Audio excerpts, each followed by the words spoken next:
गुरु भगवान के शुक्राने हैं, गुरु भगवान को नमन है। राधे राधे भगवान जी। कुछ पॉइंट्स हैं जो कि हमारे एनर्जी को ड्रेन करते हैं, उन बातों से बचें। पहले है टेकिंग थिंग्स पर्सनली। हमारे लाइफ में कुछ भी होता है तो उसको हम बहुत पर्सनली ले लेते हैं और भावुक हो जाते हैं कि उसने मुझे ऐसे कह दिया, मेरे साथ ऐसे हो गया। उससे क्या होता है कि हमारे मन में या तो रिएक्शन हो जाता है कुछ, या हमें गुस्सा आ जाता है। अब कोई भी जगह हम रहते हैं, या अगर हम देखें कि हम यहाँ मौन निवास पे रहते हैं या अपने घर में रहते हैं, या हम एक कोई काम चला रहे हैं, दुकान चला रहे हैं या एक कंपनी चला रहे हैं, तो वो एक यूनिट है। तो वहाँ हम उस सब संस्था के हम एक मेंबर्स हैं। तो वो एक ऑर्गेनाइजेशन है। तो उस ऑर्गेनाइजेशन में बहुत सारे वर्क्स होते हैं, बहुत सारे काम होते हैं, बहुत सारी चीज़ें होती हैं। तो उन सब चीज़ों को लेकर कोई बात हमसे कही जाती है, तो उसमें हम पर्सनली उसे ले लेते हैं कि मुझे कहा गया है, और हम उसको ईगो प्रॉब्लम बना लेते हैं। तो जो लोग ईगो प्रॉब्लम बना लेते हैं उसे तो उनका मन उनको बहुत खाता है और रोते हैं वो, और दुखी होते हैं और परेशान होते हैं। तो हमें नहीं कहा गया है, वो ऑर्गेनाइजेशन का एक वर्क है, ऑर्गेनाइजेशन का एक मैनेजमेंट है, और उसके लिए कहा गया है। मैं तो ऐसा नहीं हूँ, मैंने तो ऐसा नहीं किया, मेरे से ऐसे क्यों कहा गया। ये सब हमारा माइंड जो है वो दलीलें देने लगता है और हमें दुखी करने लगता है। पर अगर जिसने हमसे कहा है वो हमसे बड़े हैं, चाहे हमारी मदर इन लॉ है, चाहे हमारी मदर है, चाहे फादर है, चाहे हम किसी संस्था में काम करते हैं तो उसके बड़े हैं, उसको चलाने वाले वो हैं, सीईओ हैं, या कंपनी के मालिक हैं, या दुकान के मालिक हैं, तो वो हमसे कुछ कह रहे हैं, तो वो उसको पर्सनली ना लेकर हम ये समझें कि ये हमारी चीज़ को इम्प्रूव करना चाहते हैं, हम एक बेटर इंसान बनाना चाहते हैं। पहले हम ये देखें उनकी भावना अच्छी है, जो हमसे कह रहे हैं उनकी भावना अच्छी है। अगर उनकी भावना अच्छी है तो जो कह रहे हैं वो अच्छा ही है, तो फिर हमको कभी भी हर्ट नहीं होंगे, हम हर्ट नहीं होंगे, दुखी नहीं होंगे, रोएंगे नहीं, परेशान नहीं होंगे, गुस्सा नहीं करेंगे, रिटेलिएट नहीं करेंगे। उसको एज अ लर्निंग लेसन, या भाई ठीक है कोई बात होगी संस्था में तो कही जाएगी, तो वो बात कह दी गई, हमने सुन ली, हमने समझ ली और हम आगे बढ़ गए। Learn, grow and March ahead. देखो, समझो, सीखो और आगे बढ़ो। जब हम इमोशनल होते हैं तो हमारी एनर्जी ड्रेन आउट होती है, और जो हमें हमारी एनर्जी हायर पर्पस के लिए है, परमात्मा प्राप्ति के लिए है, सेवा के लिए है, वो एनर्जी उसमें नहीं लग पाती, वो एनर्जी ड्रेन होने लगती है। कुछ भी हो जाए मुझे अपसेट होना ही नहीं है। एक अपने माइंड को ये समझा दें कि कुछ भी हो जाए लाइफ में, कोई भी बात हो जाए, मुझे अपसेट नहीं होना है, मुझे दुखी नहीं होना है, परेशान नहीं होना है, कि भगवान का राज है, भगवान का मंदिर है, भगवान का संसार है। वो जो कर रहे हैं, जो जैसा कर रहे हैं, जो हो रहा है बढ़िया ही हो रहा है। और कभी कभी जब हमारी डांट पड़ जाती है तो हम ज़्यादा अलर्ट हो जाते हैं, ज़्यादा समझदार हो जाते हैं, और थोड़ा हमारी ईगो भी नीवा हो जाती है। तो डांट पड़ना कोई बुरी बात नहीं होती है। पहले बड़े लोग भी काफ़ी डांटा करते थे, spare the rod and spoil the child पहले कहा जाता था। आजकल कहा जाता है बच्चों को कुछ मत कहो, है ना। क्या आजकल क्या कहा जाता है, कुछ मत कहो। पहले तो माता पिता थोड़ा डांट के रखते थे बच्चों को। हमसे कोई कुछ कह रहा है, उसे लर्निंग लेसन समझकर आगे बढ़ना है। फिर गुरु हमको ये कहते हैं कि हमें कोई भी बात हो जाती है उसे लेट गो करना आना चाहिए। लेट गो करना मतलब उससे चीज़ों को पकड़ के नहीं बैठना चाहिए। थोड़ी देर पहले कुछ हुआ, उसको हमें छोड़कर आगे बढ़ जाना चाहिए। चीज़ें तो होती रहती हैं जीवन में, और होती रहेंगी, और होती रही हैं, और होती रहेंगी। हम सोचते हैं अब तो सब बहुत बढ़िया है, और उसी दिन कुछ ऐसा हो जाता है कि हमारा मन खराब हो जाता है। तो मन खराब नहीं करना है। किसी भी बात में मन खराब नहीं करना है, क्योंकि हम एक अपनी नेचर बना लेते हैं हर्टफुल नेचर, तो हम बात बात पे हर्ट होते रहते हैं। गुरु हमको बताते हैं, अगर हम ज्ञान सहित समझें कि मैं तो आत्मा हूँ, मैं ये शरीर तो नहीं हूँ, I am not this body, head like body, I am not this, मैं ये शरीर हूँ, ये तो पशु बुद्धि है। तो जो कुछ कहा जा रहा है वो आत्मा को कहा जा रहा है या शरीर को कहा जा रहा है? शरीर को कहा जा रहा है, ईगो को हर्ट हो रहा है। तो फिर मैं अपने ऊपर क्यों लगा रहा हूँ? मैं तो आत्मा हूँ, मैं तो भगवान का हूँ, भगवान मेरे हैं। अगर हम ज्ञान की दृष्टि से भी देखें तो भी हमें हर्ट नहीं होना चाहिए। Holding on to the past, इसका मतलब है कि पुरानी बातों को दिमाग में भरे रखना। जितनी भी जीवन में हमारी चीज़ें हुई, कुछ गुड इंसिडेंट्स, कुछ बैड इंसिडेंट्स, कुछ चीज़ें जो दुखी करने वाली थी, हम परेशान हुए, हमें दुख मिला, हमें अच्छी नहीं लगी वो चीज़ें, तो हमारा माइंड उन सब को पकड़ के बैठता है। Everybody has a sad story. हर एक व्यक्ति के पास एक सैड स्टोरी है। उससे कहो अपनी स्टोरी सुनाओ, तो वो सैड स्टोरी सुनाएगा या हैप्पी स्टोरी सुनाएगा? आप लोगों से कहा जाए अपनी स्टोरी सुनाओ, तो आप सैड स्टोरी सुनाएंगे या हैप्पी स्टोरी सुनाएंगे? Sad story. थोड़ी एक दो लाइन हैप्पी की बोलेंगे, फिर सैड पे आ जाएंगे। क्यों? क्योंकि हमारा माइंड जो है वो सैड चीज़ों को ज़्यादा पकड़ता है। वो पास्ट की दुख भरी बातों को पकड़ के रखना चाहता है, जबकि ऐसा नहीं है कि हमारे साथ खराब ही खराब हुआ है, अच्छा भी तो बहुत कुछ हुआ है। कितनी बार हमारे सर में दर्द होता है, कितनी बार हमारे पेट में दर्द होता है, कितनी बार लाइफ में हमें प्रॉब्लम्स आती हैं। इतने साल जो अच्छे गुजरे वो हम याद नहीं करते, उनका शुक्राना नहीं मानते। पर जो हमारे मन के अनुकूल नहीं हुआ, जो हमें अच्छा नहीं लगा, वो हमें बहुत बुरा लगता है, वो हम पकड़ के बैठना चाहते। तो जब हम किसी बात को पकड़ के बैठ जाते हैं, जैसे मानो कोई भी बात हुई, लड़ाई हो गई, एक एग्जाम्पल लेते हैं, हस्बैंड वाइफ है, उनकी लड़ाई हो गई। अब वाइफ क्या करेगी? सब अच्छी अच्छी बातें याद करेगी या पुरानी बेकार बेकार बातें याद करेगी?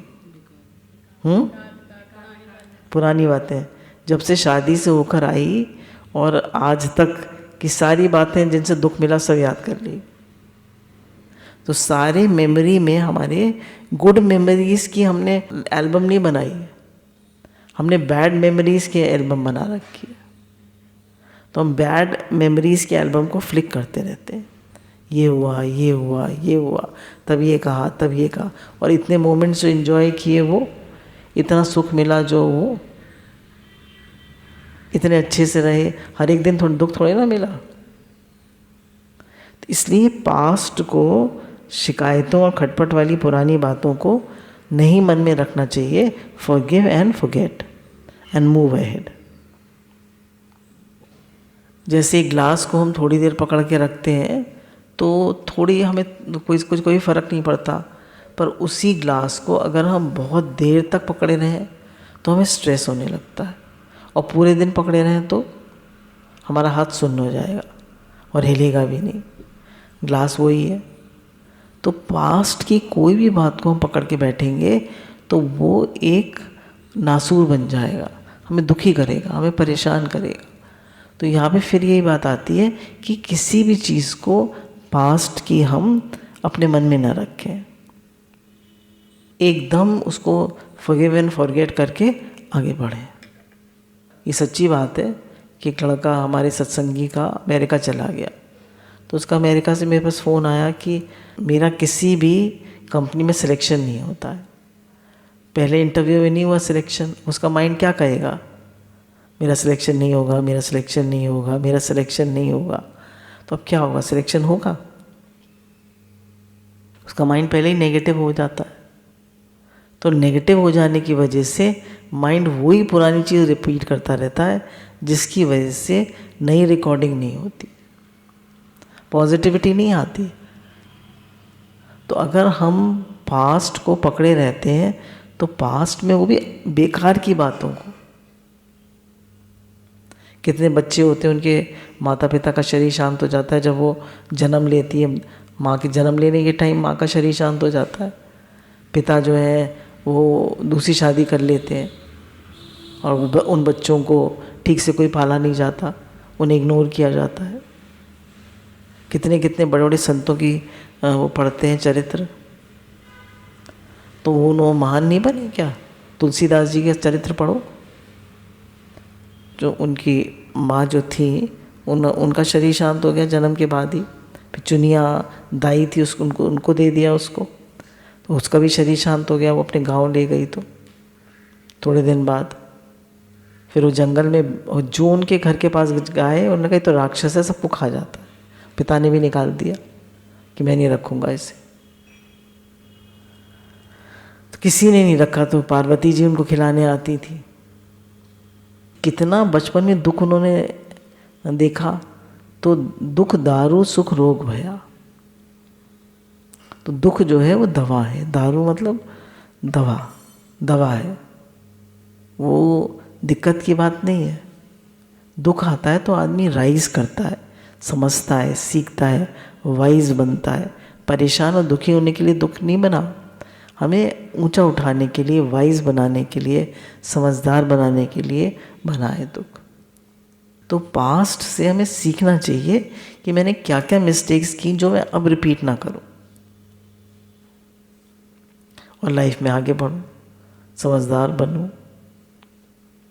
फिर पास्ट जो है हमारे प्रेजेंट को भी ख़राब करता है। अगर हम पास्ट की कुछ बातों को लेके बार बार रिपीट करते रहें कि भाई वो ऐसा है, वो ऐसा है, उसने ऐसे कहा, उसने ऐसे किया, तो हम प्रेजेंट को भी ख़राब करते हैं। Every day is a new beginning. हर व्यक्ति से ऐसे मिले जैसे कि हम आज पहली बार मिल रहे हैं, तो उसको पुरानी बातों को होल्ड ऑन बिल्कुल ना करें। फिर एक इंग्लिश की कहावत भी है कि past brings tears, future brings fears and present brings cheers. Past की बातें जब भी याद करेंगे तो रोएंगे, फ्यूचर के बारे में सोचेंगे तो डर लगेगा, और प्रेजेंट मोमेंट पे रहेंगे तो खुश रहेंगे। प्रेजेंट में रहने से सब हो जाता है। प्रेजेंट में रहिए, भगवान के समर्पित रहिए। अभी जैसे मैंने फ़ोन किया था, आज भैया दूज है, तो एक भाई को फ़ोन किया था, तो वो कह रहे थे कि हमको, एक भाई का शरीर शांत हो गया था, तो वो भी करीब 70 साल के हैं, जो छोटे वाले हैं। तो बोले हमको आना था, तो ये लग रहा था कि एरोप्लेन पे कैसे जाएंगे, टैक्सी कैसे मिलेगी। रात को 3 बजे खबर आई थी, तो हमें लगा नहीं बस हमें जाना है। तो बोले टैक्सी भी मिल गई, प्लेन का टिकट भी मिल गया, और हमने 3 बजे में खबर मिली और हम लोग 10 बजे दिल्ली में थे। बोले हमने कहा जैसे भगवान कराएंगे वैसे हो जाएगा। तो जब हम कुछ भी नहीं सोचते हैं, ना आगे का ना पीछे का, और भगवान के समर्पित होकर चलते हैं, तो भगवान सब संभाल करते हैं। और हम ज़्यादा सोचते हैं पास्ट में ऐसे हुआ था, तब उसने ऐसे किया था, वो ऐसा है, वो ऐसा है। कोई बुरा नहीं है भले मन के वास्ते। अब माइंड जो है वो पुरानी बातों को रिकॉल कर करके दुखी होता रहता है और डरा डरा सा रहता है। किसी का डाइवोर्स हो गया, किसी की डेथ हो गई, तो उन पुरानी बातों को याद करता रहेगा। अरे भगवान है ना, भगवान से संबंध बनाओ, भगवान से प्रेम करो, उन्हें अपना बनाओ। संसार के पीछे क्यों पड़े हो? संसार में यहाँ कुछ मिलने वाला तो है नहीं, संसार में कोई किसी का है तो है नहीं। यहाँ तो सब एक नाते रिश्ते हैं, उनको थोड़े दिन हमें निभाना है और फिर चले जाना है। तो यहाँ पास्ट की बातों को पकड़ के बैठने का मतलब क्या है? कोई मतलब ही नहीं है। तो इसलिए पास्ट को तो बिल्कुल पकड़ के नहीं बैठना चाहिए। Past is only A learning lesson. और गुरु कहते हैं मेंटर के सानिध्य में जब हम रहते हैं तो हम सीखते चलते हैं और आगे बढ़ते चलते हैं। ओवर स्ट्रेसिंग, जब कोई भी सिचुएशन आ जाती है तो हम हर सिचुएशन को ओवर स्ट्रेस करते हैं। अब स्ट्रेस में आ जाते हैं, कैसे होगा कैसे होगा, हर चीज़ का स्ट्रेस बना लेते हैं। भाई आपसे नहीं हो सकती तो मत करिए, और हो सकती है तो फिर करिए। स्ट्रेस क्यों बनाते हैं? जैसे आज एक था कि सक्सेसफुल पीपल वो होते हैं जो चीज़ मुश्किल होती है उसको करते हैं, और अनसक्सेसफुल वो होते हैं उस चीज़ को करते हैं जो आसान होती है। तो तो आसान चीज़ तो हर एक कोई कर लेता है, कौन सी बड़ी बात है। तो हम उन किन लोगों में से हैं जो आसान चीज़ करते हैं, मुश्किल चीज़ करते हैं? हर एक आदमी आसान रास्ता चुनना चाहता है, वो ये आसान पड़ेगा ये कर लो। पर सक्सेसफुल कौन होते हैं? जो मुश्किल चीज़ को करते हैं। Yes I can do it, stress नहीं लेता है वो। अब देखिए, एक बार एक लड़का था, उसको वो भूख नहीं लगती थी, छोटा लड़का था 10-12 साल का।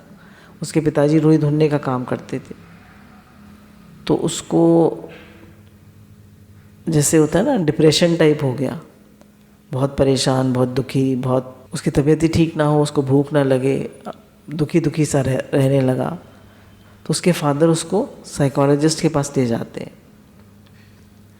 तो पूछते हैं कि बेटा तुम्हारे मन में क्या चीज़ है जो तुम्हें परेशान कर रही है?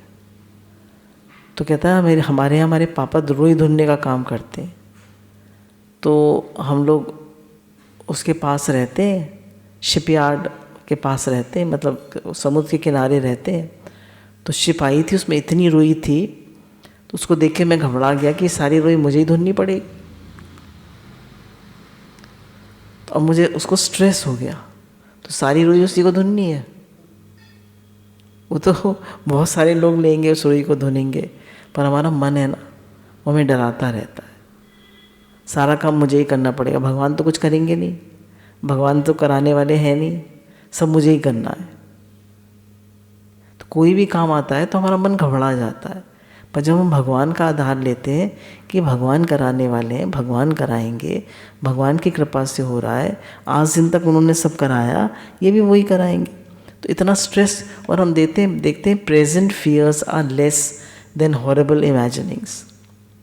जो हमारा माइंड सोचता है वो ज़्यादा डरावना होता है, और जब हम उस चीज़ को करने लगते हैं तो बहुत आसान होती है ना। तो ये शेक्सपियर की लाइन्स है, that present fears are less than horrible imaginings. Present के जो फियर हैं वो बहुत लेस होते हैं, कम होते हैं, और जो हमारा माइंड सोचता है, हॉरेबल इमेजिनिंग्स जो है वो बहुत ज़्यादा होती है। जो हम इमेजिन करते हैं वो बहुत ज़्यादा होता है। आजकल तो ये बहुत कॉमन वर्ड हो गया है, बहुत स्ट्रेस है, बहुत स्ट्रेस है, बहुत स्ट्रेस है। बच्चे भी बड़ों को देख के सीख लेते हैं। तो इस वर्ड को तो बोलना ही नहीं है हमें, बहुत स्ट्रेस है, बहुत स्ट्रेस है, बोलना ही नहीं है इस वर्ड को। कहते भगवान की कृपा से सब हो जाएगा। एक अपने अंदर में भावना रखनी चाहिए कि भगवान की कृपा से सब हो जाएगा। आज दिन तक भगवान ने कराया, आगे भी करा ही रहे हैं और करा ही देंगे।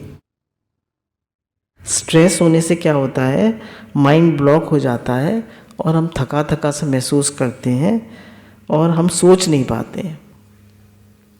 हमारी स्ट्रेस लेने से हमारी इम्यूनिटी डाउन हो जाती है। स्ट्रेस लेने पर कोई एक्शन नहीं कर पाते हैं। तो स्ट्रेस जो है, स्ट्रेस तो लेनी ही नहीं है। सारा स्ट्रेस दुनिया का भगवान के ऊपर है, हमारे ऊपर कोई स्ट्रेस नहीं। दुनिया को चलाने वाले भगवान हैं, हम तो एक इंस्ट्रूमेंट है। भगवान की इस सृष्टि का हम एक औजार है बस। जिसको अपना अपना रोल मिला है वो अपना रोल कर रहा है बस।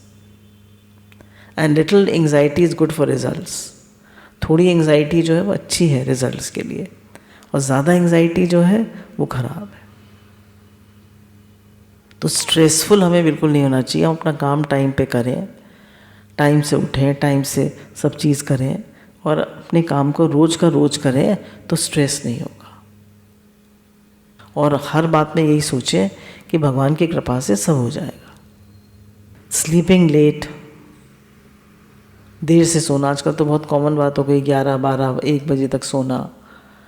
तो गुरु कहते हैं, पहली कहावत है, early to bed early to rise makes a man healthy wealthy and wise. अगर हम समय पर नहीं सोते हैं तो हमारी जो बायोलॉजिकल क्लॉक होती है वो डिस्टर्ब हो जाती है। हमारी बॉडी में एक बायोलॉजिकल क्लॉक होती है, वो डिस्टर्ब हो जाती है। और अगर जिस दिन रात को नींद नहीं आए ठीक से, रात को आप देर में सोइए। अब कुछ लोग होते हैं, देखिए उनकी नींद बहुत कम होती है, वो 4-5 घंटे सो के ही काम चला लेते हैं, 5 घंटे में उनकी नींद पूरी हो जाती है। यहाँ कई लोग हैं ऐसे। कुछ की 6 घंटे में पूरी हो जाती है, कुछ की 7-8 घंटे में भी नहीं पूरी होती।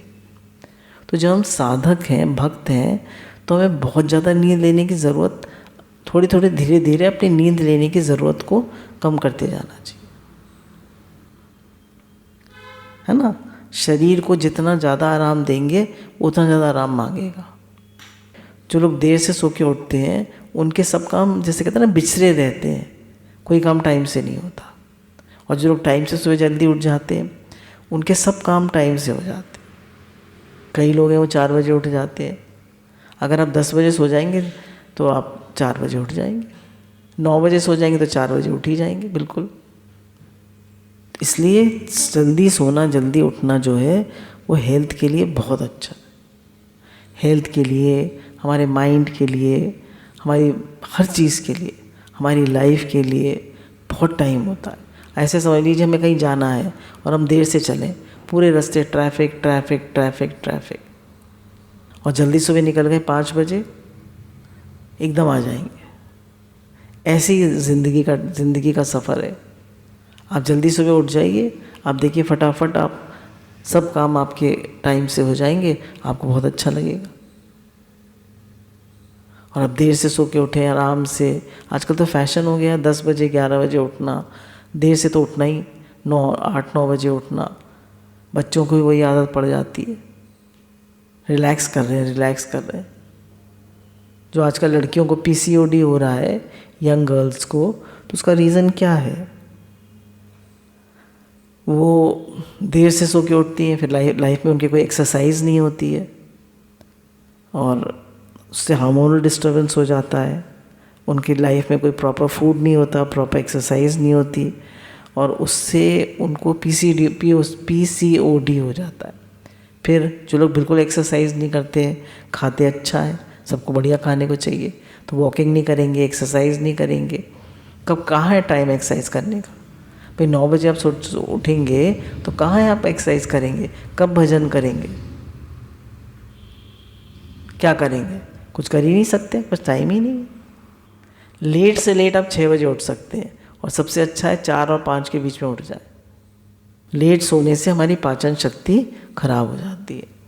विदेशों में तो लोग अक्सर कॉफ़ी पी के और सैंडविच खा के, और एक हमारे जानने वाले हैं, अच्छी वाली किसी कॉल सेंटर में उनकी जॉब थी, तो वहाँ को पेस्ट्री और केक्स और बिस्किट्स अच्छे वाले और कॉफ़ी खूब सर्व करते रहते थे, तो उनको अच्छे पसंद थे, वो खूब खाते रहते थे, तो उन्हें वो हो गया हाइटस हर्निया, कॉफ़ी पी के और ये सब खा के बहुत तबीयत ख़राब हो गई उनकी। तो जो हमारे पूर्वजों ने बनाया था सिस्टम, वो बिल्कुल ठीक था। जल्दी उठो, फिर सुबह जब आप उठते हैं तो आपको फ्रेश एयर मिलती है, फिर संतों की वाइब्रेशंस मिलती हैं। सारे संत लोग उस समय जगह होते हैं। आप 4-5 बजे उठ के भजन करिए और 7-8 बजे करिए, तो आप देखिएगा बहुत फ़र्क होता है। सुबह उठकर आपको सब संतों के वाइब्रेशंस मिलते हैं, भाव मिलते हैं। सारे संत लोग बैठ के उस समय भजन कर रहे होते हैं। तो सुबह के ब्रह्म मुहूर्त में उठने की तो बात ही अलग है। लेट सोने से हमारी पाचन शक्ति खराब हो जाती है और हमें एसिडिटी रहने लगती है। पुअर डाइट, आजकल फैशन है कि पतले होने का, फूंक मारो उड़ जाए। तो कह रहे हैं पतले रहने के लिए लोग कम खाते हैं। इसका नुकसान होता है कि हमारे शरीर में मिनरल्स और विटामिन्स की, न्यूट्रिएंट्स की कमी हो जाती है, जिससे हमारा स्टैमिना कम रहता है और हमारी इम्यूनिटी वीक हो जाती है। तो ये जो कम खाने का फैशन है ये ठीक नहीं है। पहले तो हमारे घर में जो यंग बच्चे होते थे वो अच्छे से खाते थे और खूब सेवा करते थे। तो अगर खाएंगे अच्छे से और सेवा नहीं करेंगे तो मोटे हो जाएंगे, पर खाएंगे अच्छे से और सेवा भी करेंगे तो कभी मोटे नहीं होंगे। आपका अंदर से इम्यूनिटी स्ट्रांग रहेगी और आप स्ट्रांग रहेंगे और मोटे भी नहीं होंगे। बस उन चीज़ों को अवॉइड करिए जैसे घी, ज़्यादा चावल, आलू, मीठा, ये सब चीज़ें वेट बढ़ाती हैं, इनको अवॉइड करिए। तो हमारे बुज़ुर्ग लोग कहते थे अति आहार और अल्प आहार दोनों ही गलत हैं। जितनी भूख हो उससे थोड़ा कम खाएं। 3/4 पेट भरें और 1/4 पेट खाली रखें आकाश तत्व के लिए। जब हम 1/4 पेट खाली रखते हैं तो उससे खाना पचने और रस बनने में लाभ होता है। ज़्यादा खाते हैं तो आलस आता है, और कम खाते हैं तो कमज़ोरी रहती है। थोड़ी थोड़ी देर में भूख लगती है। कहते हैं ना डाइटिंग पे, हम डाइटिंग पे, तो कम खाते हैं, फिर भूख लगती है तो फिर नमकीन, बिस्किट, मठरी जो हाथ पड़ता है वो खा लेते हैं। खाना कहते हैं हम कुछ खाते ही नहीं, हम कुछ खाते ही नहीं है। एक हमारी सत्संग प्रेमी है तो कहा बहुत मोटी हो रहे हैं आप, तो क्या खाते हैं? दाल रोटी, दाल रोटी, कुछ नहीं खाते। भाई मोटे कैसे हो रहे हो? भाई बिना खाए तो कोई मोटा नहीं होता। या तो खा रहे हैं और फिर वर्कआउट नहीं कर रहे हैं। और एक अभी लेटेस्ट जापानीज़ रिसर्च में ये बात पता लगी कि जितने भी जिम और ये सब चीज़ें जो थी ये अमेरिका से इंट्रोड्यूस हुई। तो अमेरिकन उसमें था कि जिम वगैरह बनने चाहिए, और वो ही सब जिम के जितने भी मशीन वगैरह हैं, जितने भी वहाँ पे इक्विपमेंट्स हैं, वो सब अमेरिकन ही हैं। इंडिया में भी बनने लगे धीरे धीरे ट्रेडमिल और ये वो सब, पर ये इंट्रोड्यूस अमेरिका से ही हुआ। और अमेरिकन इतने मोटे मोटे होते हैं।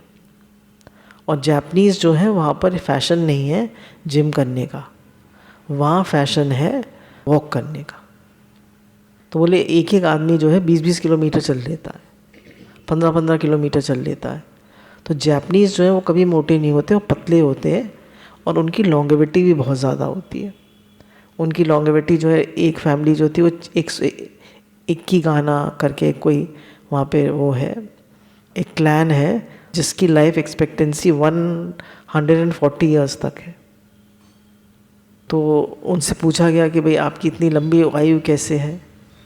तो उन्होंने कहा कि स्पिरिचुअलिटी, गुड रिलेशनशिप्स, घर में लड़ाई झगड़ा नहीं, बिल्कुल प्रेम से रहते हैं, अच्छी diet, exercise, love and spirituality. Lift भी नहीं होती जापान में, सीढ़ियाँ खुद चढ़ो खुद उतरो। तो वो लोग ऐसे कहते हैं वॉक करो, सीढ़ियाँ चढ़ो उतरो, और इस टाइप से कहते हैं। मशीनों पे वर्क करने को नहीं कहते हैं ज़्यादा। और गुरु हमको ये बताते हैं कि कोशिश करनी चाहिए कि सीजनल फ्रूट्स और वेजिटेबल्स ही खाएं। जैसे आजकल अमरूद बहुत आ रहा है, पपीता आ रहा है, केला आ रहा है, सब सीजनल सब्जियां, गाजर, मूली, टमाटर, गोभी, फूल गोभी, पत्ता गोभी, मेथी, पालक, बथुआ, ये सब खाएं। साग, मक्के की रोटी, बाजरा, सब सीजनल चीज़ें, ये सब खाएं। तो सीजनल चीज़ें खाने से एक तो हमें पूरे विटामिन्स और मिनरल्स मिलते हैं, और अंदर में एक शक्ति रहती है, और सस्ता भी होता है सीजनल फ्रूट वेजिटेबल्स। और हमारे घर में जो भी प्रसाद बनता है वो थोड़ा थोड़ा सब खाएं। इससे हमारा डाइजेस्टिव सिस्टम को आदत पड़ी रहती है सब कुछ डाइजेस्ट करने की। जैसे हम मानिए छोले नहीं खाते, राजमा नहीं खाते, हमें गैस हो जाती है। तो गुरु कहते हैं छोटी सी कटोरी, इतनी इतनी सी कटोरी ले लो, छोटी छोटी, उसमें थोड़ा थोड़ा ज़रूर खाना शुरू करो। थोड़ा थोड़ा खाओगे तो तुम्हारे सिस्टम को सब चीज़ आदत पड़ती जाएगी हजम करने की।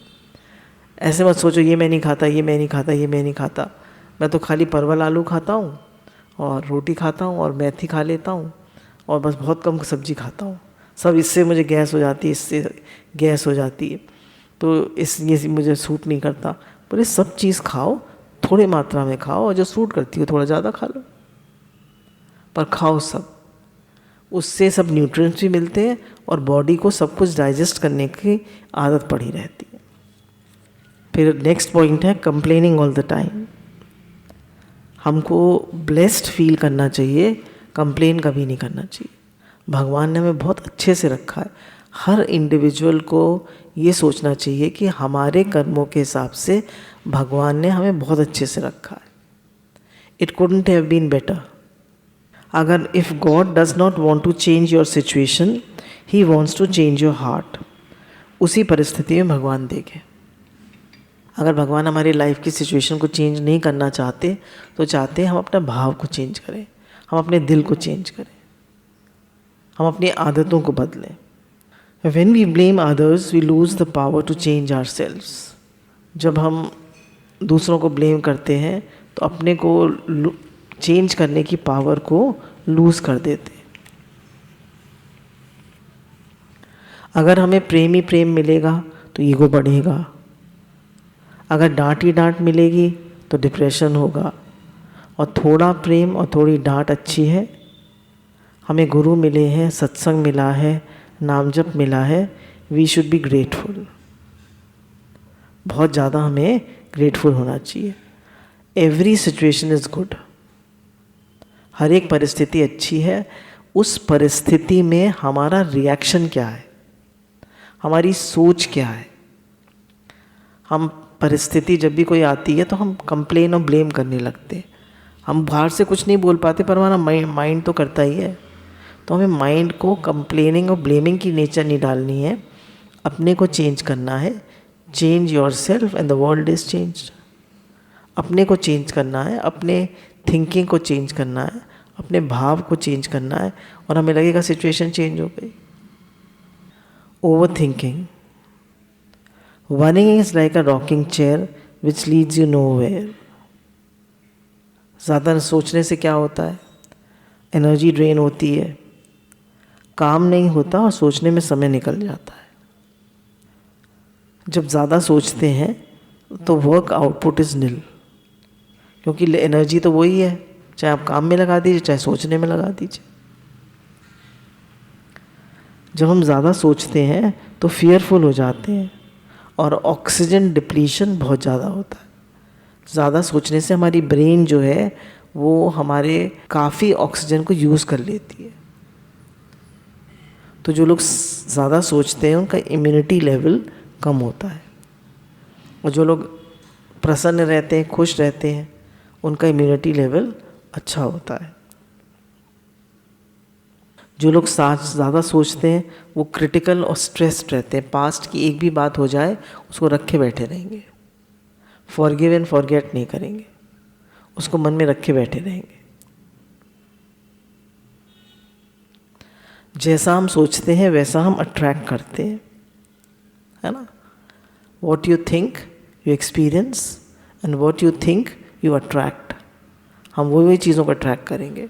अगर हम ज़्यादा ब्लेम और कंप्लेन करेंगे तो वही अट्रैक्ट करेंगे, नेगेटिव सोचेंगे तो नेगेटिविटी को अट्रैक्ट करेंगे। तो इसलिए भगवत भाव में रहें, शुक्रानों में रहें, प्रेम में रहें, सेवा भाव में रहें, अच्छा सोचें, कभी भी कोई भी गलत भाव मन में ना आने दें। We cannot have the luxury of even one negative thought. एक भी नेगेटिव थॉट को मन में आने ही ना दें। पॉजिटिव गुड थॉट्स रखें अपने मन में। जो ज़्यादा सोचते हैं वो रिस्पॉन्सिबिलिटी नहीं ले पाते, क्योंकि सोचने में ही उनका मन निकल जाता है, वो रिस्पॉन्सिबिलिटी नहीं ले पाते। अगर सोचना ही है तो पॉजिटिव सोचें, भगवत भाव रखें, be thankful, be grateful to god, सेवा करें, हेल्प करें, भगवान के बारे में सोचें, क्रिएटिवली बिजी रहें, है ना। सोचना ही है तो अच्छा सोचें, खराब क्यों सोचें। जितने भी बड़े बड़े इन्वेंशंस हुए, डिस्कवरीज हुई, इन लोगों ने सबकी थिंकिंग नेचर थी ना, पर इन्होंने अपनी थिंकिंग को किस में लगाया, क्रिएटिविटी में, इमेजिनेशन में, और कोई चीज़ जिससे सेवा हो सके उन्होंने इन्वेंट करी। हमारे सब कैसेरोल्स वगैरह निकले हैं तो उसमें ज़्यादा कुछ टेक्नोलॉजी थोड़ी ना है, बस उन्होंने वो लगा दिया थर्माकोल और उससे वो चीज़ गर्म रहती है। कितने डब्बे बन गए, कितनी सेवा हो रही है। सोच से नई नई चीज़ें निकल आती हैं। कितने इन्वेंशंस होते हैं, कितने इनोवेटर्स होते हैं, कितने लोग नए नए काम शुरू करते हैं। अब तो टेक्नोलॉजी कितनी फास्ट मूव कर रही है, तो लोग कुछ सोचते हैं, सोचते तो बहुत लोग हैं, पर अपने आइडिया को इम्प्लीमेंट नहीं कर पाते, है ना। सोचा हो छोड़ दिया, सोचा हो छोड़ दिया, करते नहीं है। ज़्यादा सोचने वाले को कुछ काम में लग जाना चाहिए, जैसे अलमारी साफ़ करना, गेम्स खेलना, कुछ भी करो पर मन से मिलकर मत बैठो। गीता भगवान कहते हैं मन आता है उसके साथ मिलकर मत बैठो। बैडमिंटन खेलो, खाना बनाओ, अलमारी साफ़ करो, गुरु की वीडियो देखो, कुछ फिज़िकल वर्क करो ताकि तुम्हारा शरीर थक जाए और मन तुम्हारा शांत हो जाए। बड़ी बड़ी कंपनी के सीईओज जो हैं वो घर आके गार्डनिंग, कुकिंग और वर्कआउट करते हैं ताकि उनका माइंड जो है वो रिलैक्स हो जाए। फिर 8th है गॉसिपिंग, भलाई बुराई करना, निंदा करना या गॉसिप करना। हमारे मन में देखिए जब कोई हम हर्ट हो जाते हैं तो हम ज़रूर कुछ ना कुछ बोलते हैं, है ना। तो भलाई बुराई करने से, गॉसिप करने से वो चीज़ और पक्की होती है और हमारा मन खराब होता है। हमें आदत पड़ जाती है भलाई बुराई करने की, गॉसिप करने की। निंदा करने से, दूसरे की बुराई करने से हमारे पुण्य क्षीण होते हैं और कर्म बनते हैं। तो भक्ति भी नहीं कर सकता निंदा करने वाला। भाई भगवान देख रहा है तो कैसे बुराई करेगा। तो किसी फिलोसफर ने कहा भी है, great minds discuss ideas, average minds discuss events and small mind discuss people.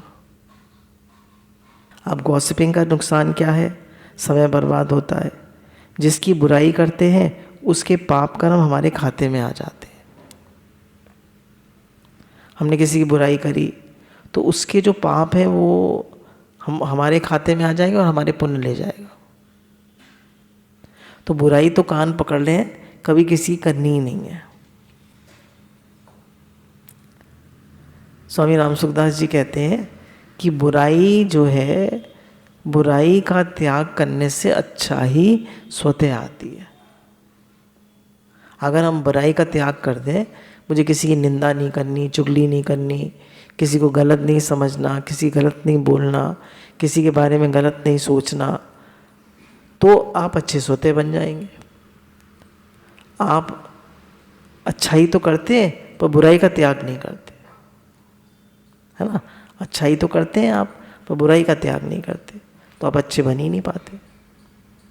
निंदा सुनने वाले के कहने वाले से ज़्यादा कर्म बनते हैं। He is a brave man who can say no.